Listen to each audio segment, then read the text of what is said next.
An analysis of the Sarah and Juan story by McKenna Haig. The story of Sarah and Juan begins where many other great stories begin. High school. Here is Sarah, and this is Juan. Our love story begins when these two share a special look in the hallway. As the story continues, we follow Sarah and Juan as they fall in love and eventually get engaged. In the very end, we discover that this story is actually a commercial for extra spearmint gum. But if this was just another gum commercial, why was it so popular? Why is it considered to be a great commercial by some people? Let's break down the commercial to discover why. First, let's start with plotting and how it affects the story. This commercial had a very different type of plotting than most other commercials.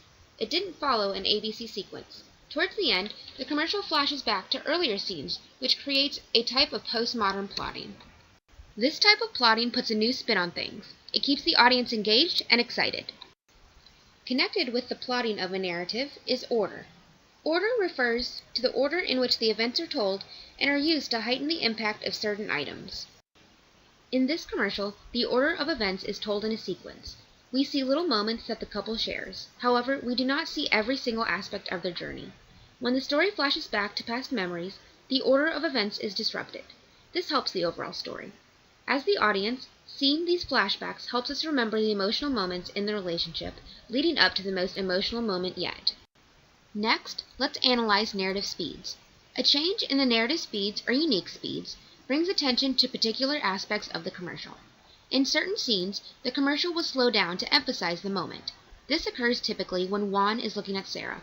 It also occurs when Sarah turns around to find Juan down on one knee. Next, let's talk about the actual narrator. This commercial does not have a voiceover narrator. In the Fulton reading, Murfett tells us that in modern cinema, we are rarely aware of being told something by a human being. In this particular commercial, we are not aware of the author or narrator.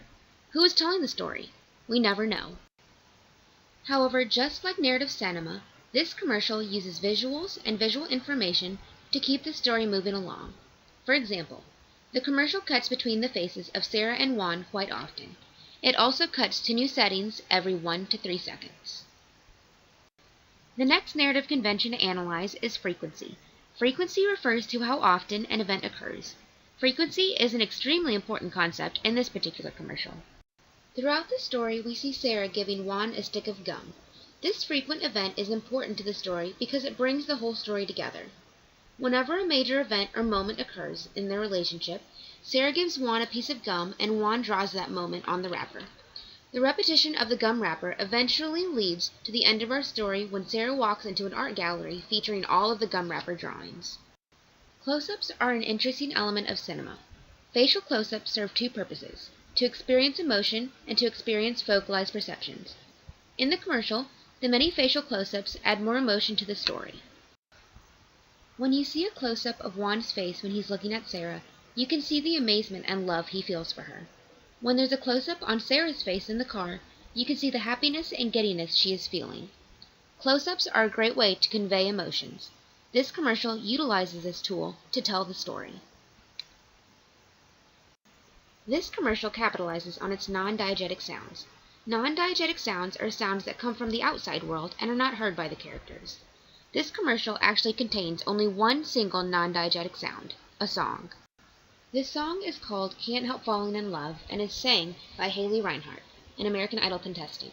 This one song plays throughout the entire commercial. This particular song is perfect for the commercial because it puts so much more emotion into the story. The pace of the song is slow, which helps with the pace of the story. The lyrics help as well because they're about falling in love, which is the whole premise of the commercial. In the end, this story is still just a commercial. All of its narrative conventions and structures contribute to the beautiful story it tells. And although it is just a gum commercial, we can still learn a lot about transmedia storytelling through an analysis of its components.